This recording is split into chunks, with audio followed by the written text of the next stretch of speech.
1858년 이탈리아 볼로냐에서 6살짜리 아이가 교황청 경찰에 의해 합법적으로 강탈되었다.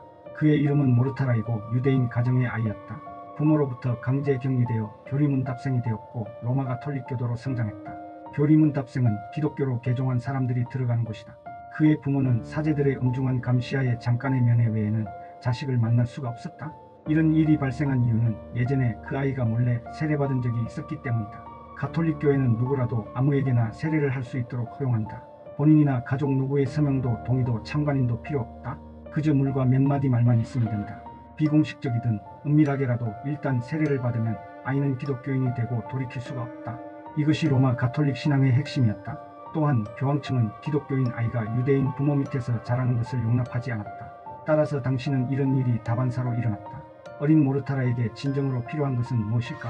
종교가 아니라 부모와 가족의 사랑과 보살핌일 것이다. 사제들은 그에게서 그것을 앗아갔다. 이것은 일종의 아동학대에 해당한다.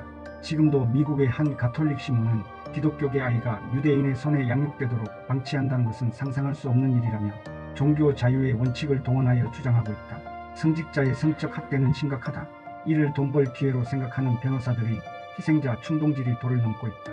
이 때문에 전 세계 가톨릭 교회는 10억 달러 이상의 보상금을 지출해왔다. 그러나 아이를 가톨릭 세계에서 키움으로 인한 장기간에 걸친 심리적 피해에 비하면 성적 학대는 오히려 그리 심각하지 않은 수준이다. 아이들은 부모, 교사, 사제로부터 고해성사를 하지 않은 죄인은 지옥의 불구덩이에 떨어진다. 와 같은 말을 듣는다. 미국의 키는 로버츠 목사는 기독교 학교 아이들을 위해 지옥의 집을 운영한다. 이곳은 배우들이 낙태나 동성애 같은 죄악 연기를 하고 지옥에는 유황 타는 냄새와 고통의 비명으로 가득하다. 로버츠 목사는 12살이 지옥의 집을 경험하기에 가장 적합한 나이라고 한다. 그 경험 때문에 악몽을 꾸더라도 인생에서는 더 좋은 것을 성취할 것이라고 말한다. 그러나 이런 교육은 아이들의 마음에 오래 깊이 남아 심각한 영향을 미친다. 또한 종교를 버리거나 무신론자가 되는 결정도 매우 힘든 일이다. 자신이 오래 간직했던 신념체계와 가족, 친구들을 떠나야 할 수도 있기 때문이다.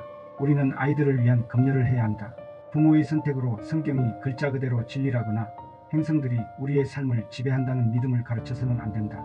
아이들이 모든 과학적 증거들을 공평하게 접하게 한 뒤에 성경이 진실이라고 판단하든 행성의 운동이 자신의 삶을 지배한다고 판단하든 그것은 그들의 특권이다. 아이들이 다시 부모가 되어 전달자의 입장에 선다는 점에서 특히 더 중요하다. 종교적으로는 제물이 된 소녀의 죽음에서 아름다움을 볼 수도 있고 여성 할례를 동의할 수도 있고 종교적 이유로 학교에 보내지 않을 수도 있다.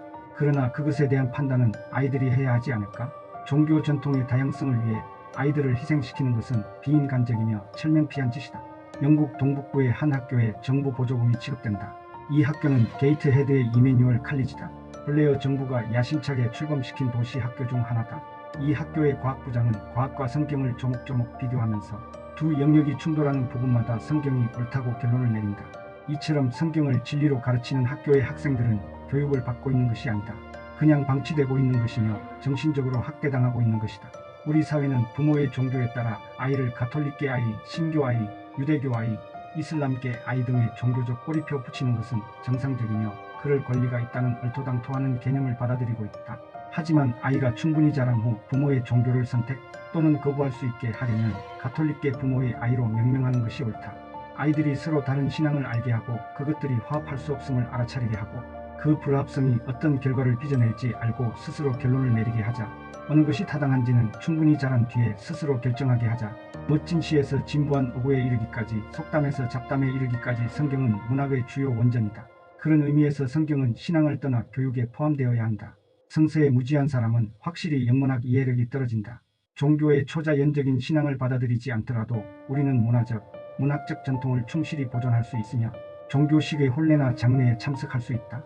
우리는 소중히 아껴온 유산을 버리지 않고서도 신앙을 포기할 수 있다.